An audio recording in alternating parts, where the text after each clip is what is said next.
Hello दोस्तों, मैं हूँ मीर और आज मैं आपके लिए एक्सप्लेन करने वाला हूँ एक क्राइम ड्रामा मूवी जिसका नाम है रिवॉल्वर, जो 2005 में आई थी। अगर इसकी रेटिंग की बात करें तो इसे पॉजिटिव रिस्पांस मिला था और इस मूवी को ऑडियंस ने भी बहुत पसंद किया है। इस मूवी की कहानी बढ़िया तो है ही, लेकिन इसका क्लाइमेक्स भी बहुत शानदार है जिसे मिस नहीं किया जा सकता। So without wasting much time चलते हैं सीधा वीडियो की तरफ।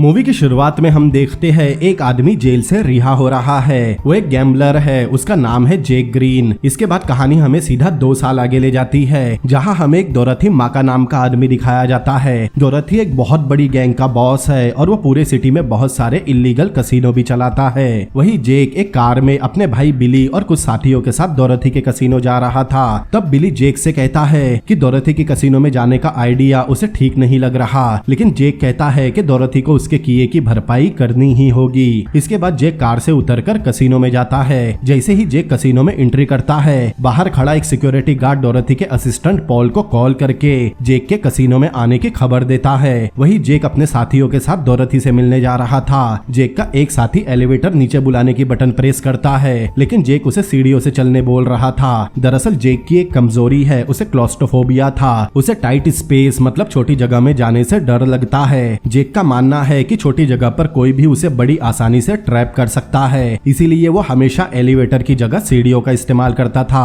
पर उसका साथी जेक को एलिवेटर से ही चलने कहता है और जेक मान भी जाता है, लेकिन मन ही मन उसे डर लग रहा था। लेकिन वो उस डर को अपने चेहरे पर नहीं आने देता और अपने साथियों के सामने नॉर्मल बिहेव करता है। दूसरी तरफ पॉल डोरथी को खबर देता है कि जेक उसके साथ कसिनो में जुआ खेलने आ रहा है। पॉल डोरथी को बताता है कि जेक गैम्बलिंग में बेस्ट है और वो जेक के साथ ना खेले, लेकिन डोरथी अपने लोगों को दिखाना चाहता था कि वो किसी से नहीं डरता, वरना उसकी इमेज पर बहुत असर भी पड़ता। इतने में जेक भी डोरथी के टेबल पर पहुंच गया था। तब डोरथी एक फ्रेडी नाम के आदमी के साथ जुआ खेल रहा था। जेक के वहां पहुंचने पर डोरथी फ्रेड को उठने कहता है ताकि जेक उसकी जगह बैठ जाए। जेक के बैठने के बाद डोरथी कहता है कि वो गैम्बलिंग करके उसकी तरह बिजनेस खड़ा नहीं कर सकता, क्योंकि वो अभी भी सिर्फ एक एम्प्लॉई है। यहाँ हमें पता चलता है कि जेक और उसके साथी पहले डोरथी के लिए ही काम करते थे। अब जेक और डोरथी गेम स्टार्ट करते हैं और खुशकिस्मती से जेक डोरथी से अच्छी खासी रकम जीत गया था। जेक अपने जीते हुए पैसे लेकर जा ही रहा था, तभी पॉल आकर जेक से कहता है कि मिस्टर डोरथी आगे और खेलना चाहते हैं, लेकिन जेक के साथी उसे यहाँ से निकलने बोल रहे थे। तभी एक जैच नाम का आदमी जेक से मिलकर कहता है कि उसकी जान खतरे में है और जेक को उसकी हेल्प की जरूरत पड़ने वाली है। इतना कहकर वो आदमी जेक को अपना कार्ड देता है। कसिनो से निकलते वक्त जेक अपने साथियों को सीढ़ियों से चलने कहता है। जैसे ही जेक सीढ़ियों से उतरने वाला था, तभी अचानक उसकी तबीयत खराब होती है और जेक सीढ़ियों से नीचे गिर जाता है। तब वो जैच नाम का आदमी जिसने जेक को अपना कार्ड दिया था, वो कार्ड भी जेक के पास आकर गिरता है, जिस पर लिखा था टेक द एलिवेटर। जेक सीढ़ियों से गिरने के बाद उस कार्ड को देखकर बेहोश हो जाता है। मतलब उस जैच नाम के आदमी को पहले से पता था कि जेक सीढ़ियों से गिरने वाला है। अगली सुबह हम देखते हैं कि जेक अपने साथियों के साथ हॉस्पिटल में है, लेकिन डॉक्टर ठीक से जेक की बीमारी बता नहीं पाती। डॉक्टर जेक के साथियों से कहती है कि ब्लड टेस्ट के बाद पता चलेगा कि जेक बेहोश क्यों हुआ। उधर डोरथी जेक से काफी पैसे हारने के बाद गुस्से में पागल हो रहा था। वो पॉल से कहता है कि वो जेक को बिना कोई सबूत छोड़े खत्म कर दे और उसकी मौत एक एक्सीडेंट लगनी चाहिए। तब पॉल एक शॉटर नाम के हिटमैन को जेक को मारने का काम सौंपता है। उधर अगले सीन में हम देखते हैं कि जेक हॉस्पिटल से अपने साथियों के साथ घर पहुंचता है। अब जैसे ही जेक अपने घर का दरवाजा खोलने वाला था, उसे फिर से जमीन पर एक कार्ड दिखता है जिस पर पिक मी अप लिखा था। जैसे ही जेक उस कार्ड को उठाने झुकता है, तभी घर के अंदर से फायरिंग शुरू हो जाती है, लेकिन जेक के झुकने की वजह से वो बच जाता है। लेकिन जेक के एक साथी को गोली लग जाती है और वो मारा जाता है। वही जेक अपनी जान बचाते हुए कार में बैठता है। तभी कार पर भी बहुत सारी गोलियां चलने लगती है। उसी वक्त वहाँ वो जैच नाम का आदमी भी अपनी कार से पहुंचता है और जेक की जान बचाने के लिए काउंटर फायर करता है। जैच जेक से अपनी कार में जाने कहता है, लेकिन जेक जैच को जानता नहीं था। लेकिन जेक के पास अपनी जान बचाने का और कोई चारा नहीं होता, इसीलिए किए वो जैच की कार में वहाँ से निकल जाता है। उधर शॉटर भी हैरान था कि जेक बच कैसे गया।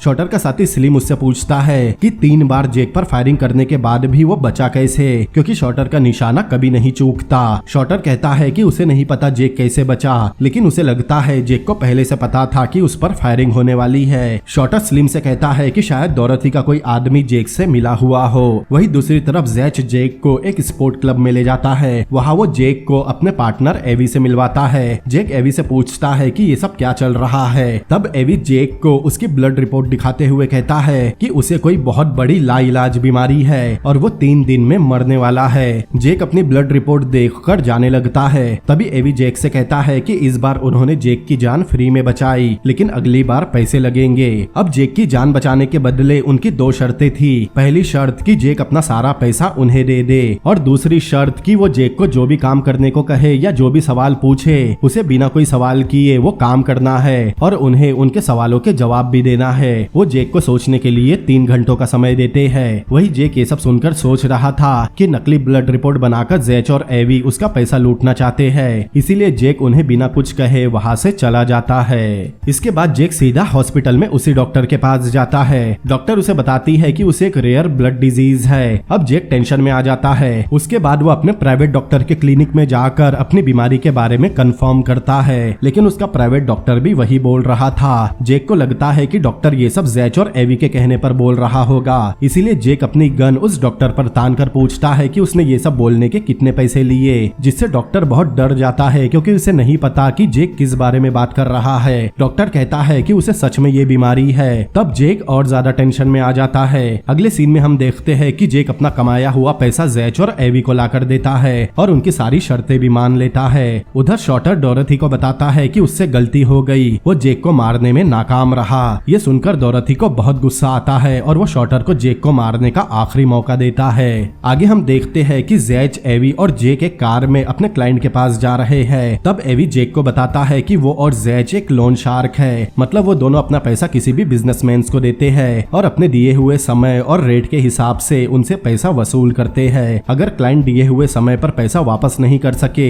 तो वो दोनों उन्हें मार देते हैं। इस बार वो दोनों जेक का ही पैसा अपने क्लाइंट को लोन के रूप में देने जा रहे थे।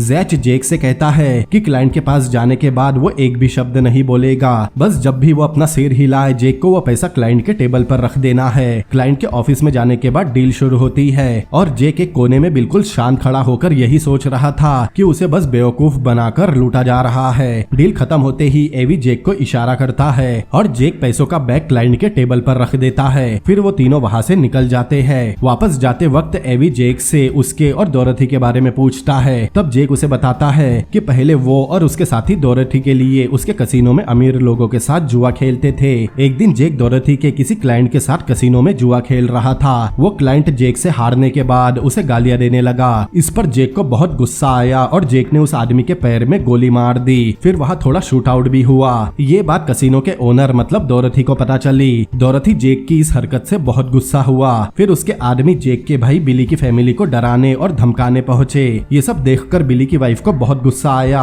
और वो डोरथी के आदमियों के साथ झगड़ा करने लगी। झगड़ा करते समय गलती से गोली चली और बिली की वाइफ को लग गई, जिससे उसकी वही मौत हो गई और उसके खून के इल्जाम में जेक को जेल जाना पड़ा। अगर जेक ऐसा नहीं करता तो वो लोग बिली और उसकी बेटी को भी मार देते। जेक एवी से कहता है कि वो डोरथी से बदला लेना चाहता है। अगले सीन में हम देखते हैं कि डोरथी एक बहुत बड़ी डील के सिलसिले में मिस्टर सैम गोल्ड, जो एक बहुत बड़ा गैंगस्टर है, उससे मिलने आया है। तब पॉल डोरथी को बताता है कि वो सैम गोल्ड से नहीं मिल सकता। दरअसल सैम गोल्ड क्राइम की दुनिया का किंग है, लेकिन उसे अब तक किसी ने नहीं देखा। सैम गोल्ड किसी के सामने नहीं आता। पॉल डोरथी को बताता है सैम गोल्ड की जगह उसकी कोई रिप्रेजेंटेटिव आ रही है जिसका नाम लिली वॉकर है। ये डील ड्रग की है जिसे वो लोग पाउडर बुलाते हैं। लिली डोरथी से कहती है मिस्टर गोल्ड को किसी भी तरह की पब्लिसिटी पसंद नहीं और मिस्टर गोल्ड किसी को भी दूसरा मौका नहीं देते, इसीलिए वो ये डील सोच समझकर ध्यान से करे। डोरथी लिली से कहता है कि वो फिक्र न करे, सब कुछ मिस्टर गोल्ड के मुताबिक ही होगा। डोरथी उसे 2 दिन बाद फ्राइडे को डील करने कहता है। फिर लिली वहाँ से चली जाती है। उधर एवी जेक से पूछता है वो जेल में कितने साल और किसके साथ रहा। जेक बताता है उसके पास 2 चॉइसेस थी। पहली कि वो 14 साल नॉर्मल जेल में रहे और दूसरी वो 7 साल सोलिटरी सेल में रहे। सोलिटरी सेल मतलब मुजरिम को किसी के साथ नहीं बल्कि कि बिल्कुल अकेले रखा जाता है और जब तक उसकी सजा पूरी नहीं होती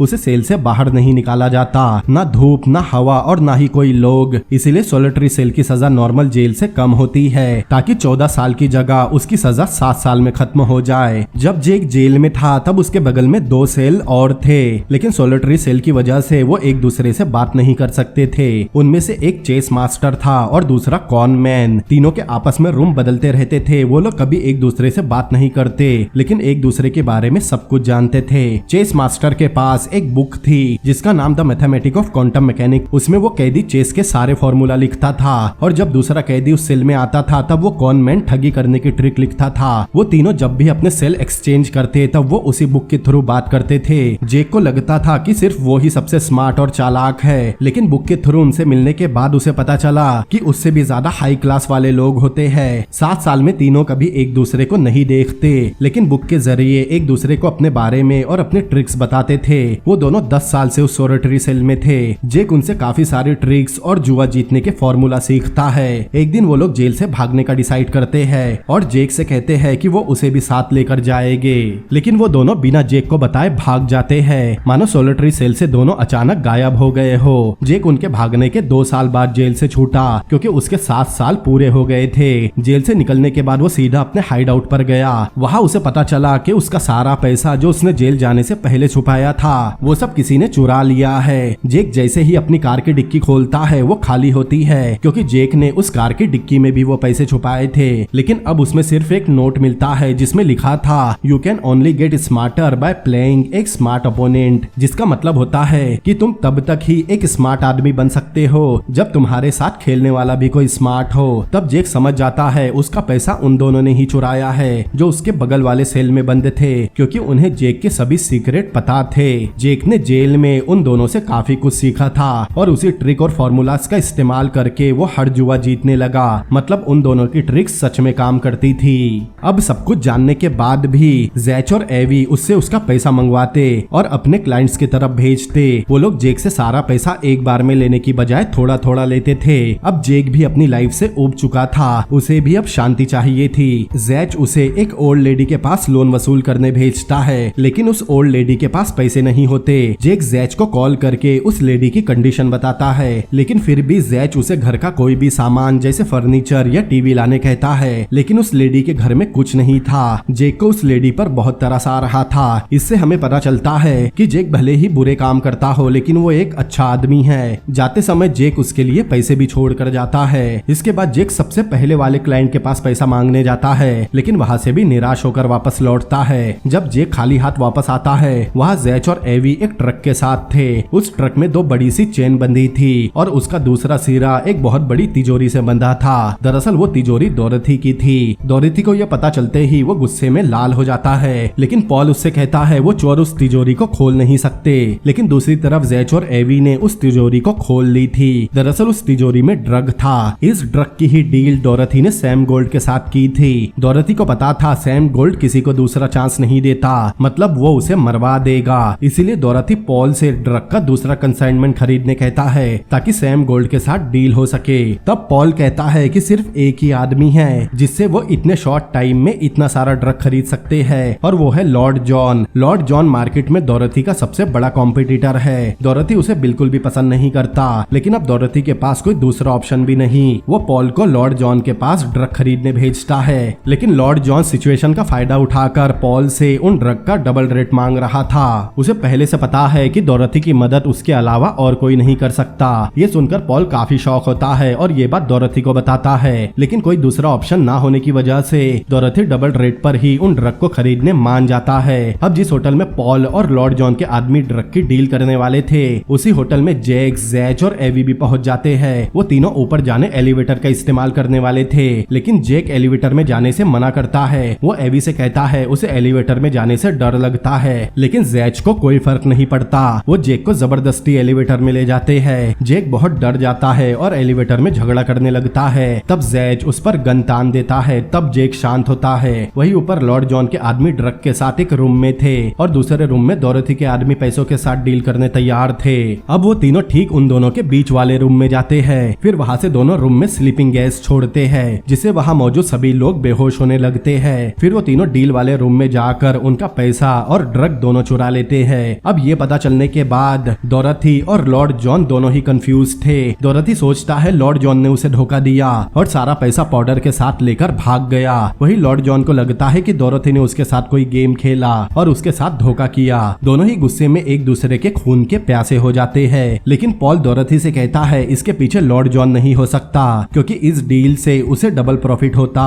लेकिन डोरथी उसकी बात सुने बिना ही लॉर्ड जॉन से लड़ने की तैयारी करने कहता है। पॉल डोरथी को समझाने की कोशिश कर रहा था इस लड़ाई का अंजाम अच्छा नहीं होगा, लेकिन डोरथी को अंजाम की कोई परवाह नहीं और वो किसी से नहीं डरता। वही दूसरी तरफ एवी और जैक चेस खेल रहे थे। वो दोनों अक्सर खाली समय में चेस खेलते थे और जैक उसे हमेशा की तरह हरा देता था। तब एवी उससे पूछता है वो हमेशा जीतता कैसे है। जैक कहता है उसके पास फॉर्मूला है जो उसने सोलिटरी सेल में सीखा था। इसके बाद तीनों पहले वाले क्लाइंट के पास अपना पैसा लेने जाते हैं। इतने में जैक को बिली का कॉल आता है। वो उसे बताता है वो जिनके साथ काम कर रहा है वो बहुत खतरनाक लोग हैं। सैम गोल्ड से उन दोनों के अलावा अब तक कोई नहीं मिला। वो इतने डेंजरस है कि सैम गोल्ड भी उनका अब तक कुछ नहीं कर सका। बिली उसे जल्दी से जल्दी उनसे दूर होने कहता है। ये सब सुनकर जैक काफी हैरान तो होता है, लेकिन वापस जाकर उन दोनों के साथ काम पर लग जाता है। वही उस क्लाइंट के पास वापस देने पैसे नहीं होते जो उसने एवी और जैस से लोन लिया था। एवी उस क्लाइंट को गोली मार देता है। उस क्लाइंट का असिस्टेंट फ्रेड जमीन पर बैठकर रो रहा था। तब जैच जेक को गन देकर उसे फ्रेड के घुटने में गोली मारने कहता है, लेकिन जेक उसे गोली मारने से मना कर देता है। फिर वो एवी से पूछता है कि वो दोनों कौन है। तब एवी कहता है वो इतने समय से उनके साथ है, फिर भी क्या उसे उन पर यकीन नहीं। तब जेक एवी पर गन तान कर उसे वही खड़े रहने बोल रहा था, लेकिन एवी नहीं सुनता और आगे बढ़ने लगता है। तब जेक एवी को शूट कर देता है, लेकिन एवी को कुछ नहीं होता क्योंकि वो गन पूरी तरह खाली थी। तब एवी गन से जेक के सिर में मारकर उसे बेहोश कर देता है। अगली सुबह हम देखते हैं जेक अपने घर पर बेड पर लेटा है और जैसा कि डॉक्टर ने उसे बताया था वो 3 दिन में मर जाएगा।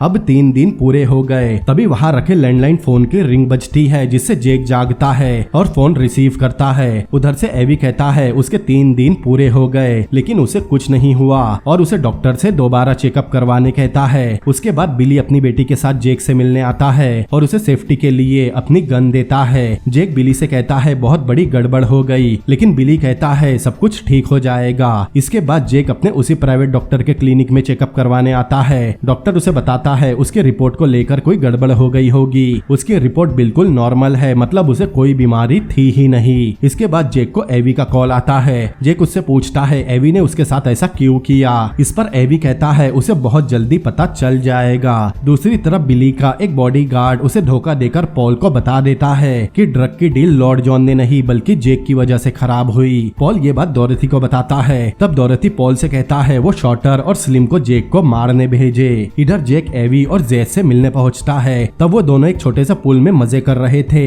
जेक उनसे कहता है उन लोगों ने उसके साथ ऐसा क्यों किया। तभी एवी जेक को बताता है डोरथी के लोग अंदर उसका वेट कर रहे हैं। इतने में स्लिम घर से बाहर आता है और जेक को देख लेता है। फिर उसे अपनी गन से शूट करता है, लेकिन जेक बचकर वहां से भागने लगता है। फायरिंग की आवाज सुनकर बाकी लोग भी बाहर आते हैं। फिर सब जेक का पीछा करने लगते हैं। भागते हुए जेक एक ऊंची जगह से छलांग लगाता है, फिर वहां से भाग निकलता है। उसी ऊंची जगह से स्लिम भी कूदता है, लेकिन उसके हाथ में जो शॉट गन थी कूदने के बाद उसे ही लग जाती है और स्लिम अपनी ही गोली से मारा जाता है। वही डोरथी एक होटल में डिनर कर रहा था। वहाँ लॉर्ड जॉन की गर्लफ्रेंड वेट्रेस के रूप में उसे मारने आई थी। शॉटर भी उसी होटल में डोरथी से कुछ दूरी पर खड़ा था। वो उस वेट्रेस को देख लेता है और मौका देखकर उसे शूट कर देता है। वो वेट्रेस गोली लगने से नीचे गिर जाती है। वो बुरी तरह घायल थी, लेकिन मरने से पहले भी अपनी गन डोरथी की तरफ करके फायर करती है, लेकिन डोरथी बच जाता है। गोली उसकी फिंगर पर लगती है। तब डोरथी अपने एक बॉडीगार्ड की गन लेकर उस पर फायर करता है और वेट्रेस वही मर जाती है। इधर शॉटर होटल से बाहर निकलकर देखता है लॉर्ड जॉन के आदमी की कार वहां से निकल रही थी। तब शॉटर कार पर फायरिंग करता है और कार आगे जाकर क्रैश होती है। उस कार में लॉर्ड जॉन का ही आदमी था। तब वहां डोरथी भी पहुंचता है। शॉटर डोरथी को बताता है उस पर लॉर्ड जॉन ने ही हमला करवाया था। इसके बाद शॉटर लॉर्ड जॉन के क्लब में जाकर उसे भी मार देता है। अगले सीन में हम देखते हैं जैच और एवी किसी बिल्डिंग की छत पर गोल्फ खेल रहे थे।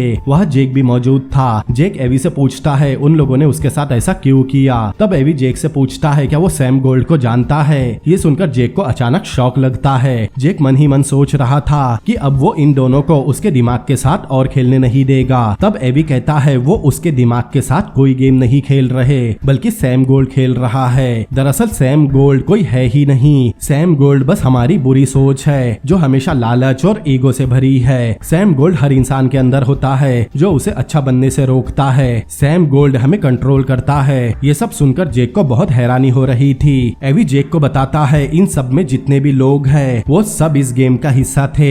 ये सब सुनकर जेक को रियलाइज हो रहा था उसने अपनी जिंदगी में कितने गुनाह किए थे। उसके अंदर का सैम गोल्ड उससे ये सब करवा रहा था। फिर जेक वहाँ से निकलकर अपना सारा जीता हुआ पैसा एक होम फॉर चिल्ड्रन नाम की संस्था को डोनेट कर देता है। फिर जेक डोरथी के घर जाता है। उस वक्त डोरथी अपने घर में आराम से सो रहा था। जेक उसके रूम में जाकर अपनी गन निकालता है लेकिन उसे शूट नहीं करता। तब उसके अंदर का सैम गोल्ड उसे डोरथी को मारने कहता है लेकिन जेक नहीं सुनता। वो फैसला लेता है वो डोरथी को नहीं मारेगा। इतने में डोरथी भी जाग जाता है। वो देखता है जेक उसके सामने गन लिए खड़ा है। जेक डोरथी से कहता है वो उसे मारने नहीं आया बल्कि जेक ने जो उसके पैसे लूटे या चीटिंग करके जुआ खेला उसके लिए माफी मांगने आया है। इतना बोलकर जेक वहाँ से जाने लगता है। वो जाते वक्त एलिवेटर का इस्तेमाल करता है। तभी एलिवेटर में सैम गोल्ड की आवाज आती है। वो जेक को वहाँ से जाने से रोक रहा था। वो जेक से कहता है कि उसे डोरथी को मार देना चाहिए। जेक अपने अंदर के सैम गोल्ड से बहुत लड़ता है और आखिर में उससे जीत जाता है। अब जेक बिल्कुल शांत हो गया था। जैसे ही एलिवेटर का दरवाजा खुलता है सामने डोरथी गन लेकर खड़ा था।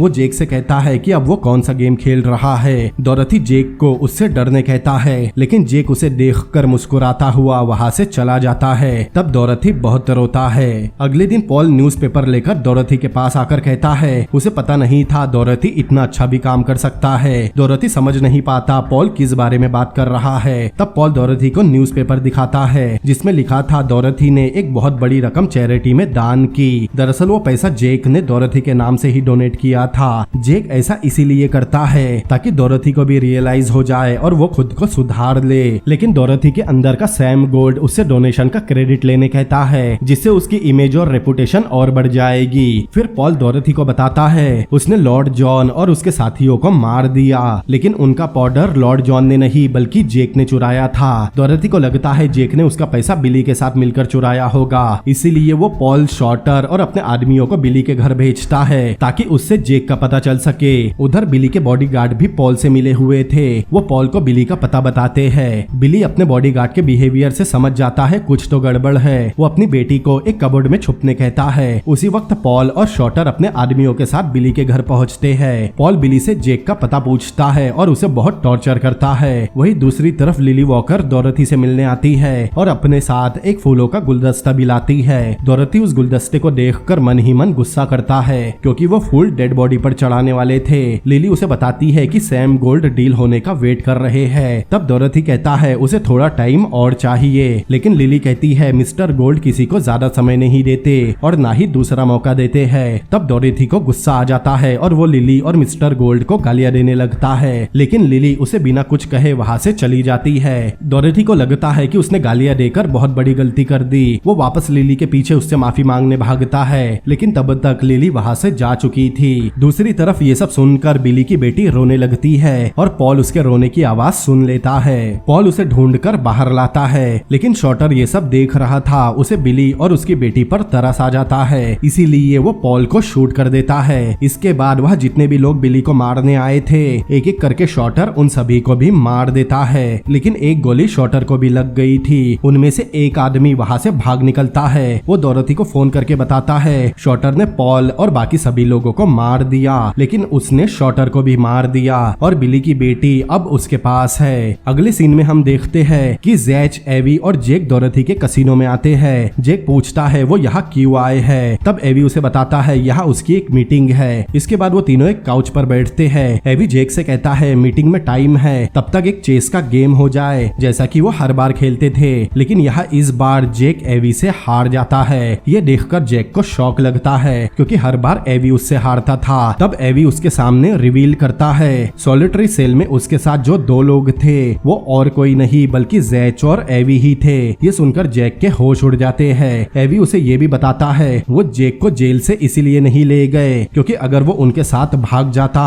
तो ये सारा गेम नहीं होता और जेक के अंदर का ईगो मतलब सैम गोल्ड कभी नहीं मरता। उधर डोरथी का नया बॉडीगार्ड उसे बताता है जेक उसके कसीनो में आया है। ये सुनकर डोरथी थोड़ा हैरान होता है और अपने बॉडीगार्ड से जेक को बुलाने कहता है। दरअसल डोरथी के पास बिली की बेटी है। एवी, जेक और जैच यहाँ उसका चुराया हुआ पाउडर वापस करके बिली की बेटी को लेने आए हैं। जेक डोरथी का पाउडर लेकर उसके पास जाता है। वहाँ बिली की बेटी भी थी। डोरथी जेक को देखकर भड़क जाता है और अपनी गन बिली की बेटी पर तान देता है, लेकिन ये देखकर डोरथी खुद रोने लगता है क्योंकि उसे पता था वो उसे शूट नहीं कर सकता। ये सब देखकर जेक को भी कोई फर्क नहीं पड़ता क्योंकि उसका ईगो, उसके अंदर का सैम गोल्ड पहले ही मर चुका था। जेक उसे बस देखता रहता है और कुछ नहीं कहता। ये देखकर डोरथी के अंदर का सैम गोल्ड उसे उकसाता है। वो उससे कहता है कि जेक उसकी इंसल्ट कर रहा है, वो बहुत कमजोर हो गया है। तब डोरथी भी समझ जाता है कि सैम गोल्ड और कोई नहीं बल्कि उसके अंदर का ईगो डेविल है। तब डोरथी खुद को ही गोली मार लेता है। आखिर में मूवी एक बहुत अच्छी सीख देती है कि हर किसी की लाइफ में एक सैम गोल्ड होता है। हमें अपने अंदर के सैम गोल्ड मतलब हमारे ईगो, लालच और ऐसी बहुत सी दिमागी उपज से हमेशा लड़ते रहना चाहिए। और इसी के साथ ये मूवी भी यही खत्म होती है। तो दोस्तों, कैसी लगी आपको ये मूवी मुझे कमेंट करके जरूर बताएं। अगर ये वीडियो आपको पसंद आया हो तो इस वीडियो को लाइक करें, अपने दोस्तों के साथ शेयर करें और ऐसी ही अमेजिंग मूवीज के एक्सप्लेनेशन देखने के लिए मेरे चैनल को सब्सक्राइब करें। तो मिलते हैं अगली बार किसी और अमेजिंग मूवी के एक्सप्लेनेशन के साथ। Peace out.